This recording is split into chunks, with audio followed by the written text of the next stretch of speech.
अस्सलाम वालेकुम एवरीवन, आप सब कैसे हैं। उम्मीद है आप सब खैरियत से होंगे। तो फ्रेंड्स, आज मैं आपको बताऊंगी घर में ज़रूरी बाल ख़त्म करने का तरीका। तो वीडियो को लास्ट तक देखना है। इंशाल्लाह ताला ये वीडियो आपको बहुत ही ज़्यादा पसंद आएगी।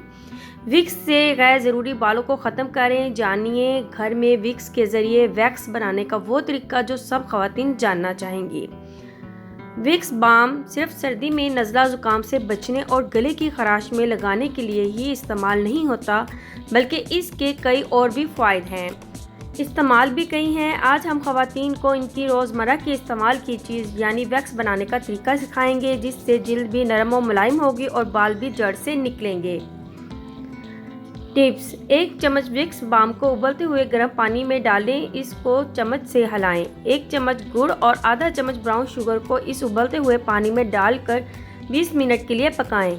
अब इसमें नींबू का रस और आधा चम्मच फटकरी पाउडर डालें और 10 मिनट तक मज़ीद पकाने के बाद रख दें। लीजिए, आपका वैक्स बनकर तैयार है। अब इनको आम वैक्स की तरह इस्तेमाल करें। अगर बाल निकलने के बाद जिल्द पर खारिश या खिंचाव महसूस हो तो बर्फ़ के साथ आपने टिकॉट कर लेनी है। उम्मीद है आज की वीडियो आपको बहुत ही ज़्यादा पसंद आई होगी। अब मुझे इजाज़त दें। ओके, अल्लाह हाफिज़।